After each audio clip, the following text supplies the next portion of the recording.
Last spring, protests erupted in the U.S. over pandemic safety measures.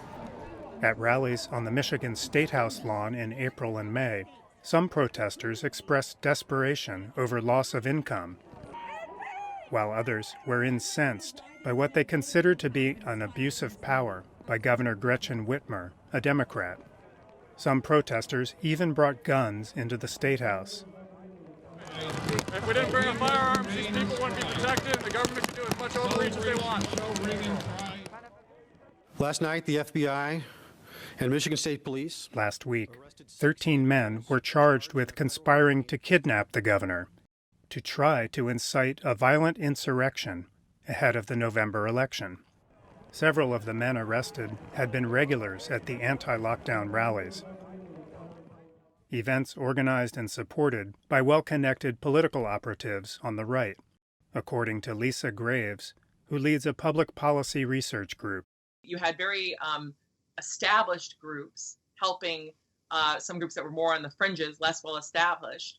These right-wing groups in the United States who were pushing to try to overturn those orders and calling it tyranny. And not just them, but the President of the United States. That sort of rhetoric can embolden people who may have a predisposition toward violence.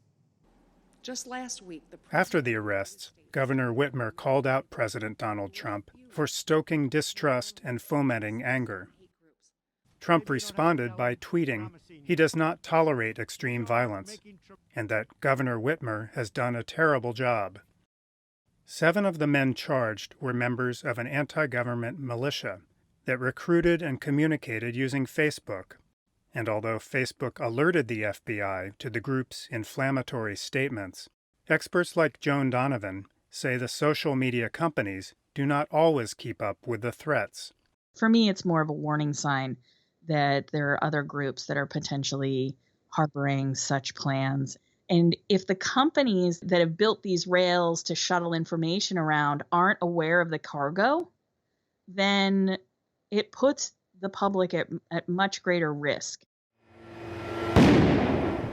The year has also seen protests over police killings of black citizens erupt across the country, with some outbreaks of property damage, looting, and clashes with counter-protesters. FBI Director Christopher Wray recently addressed the escalating threat of extremism in testimony before Congress. Although the majority of protesters have been peaceful, we have opened investigations on individuals involved in criminal activity at these protests, some of whom adhere to violent extremist agendas designed to sow discord and upheaval.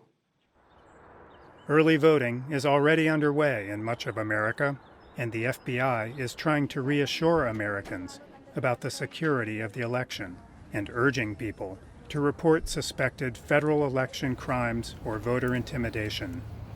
Matt Dibble for VOA News.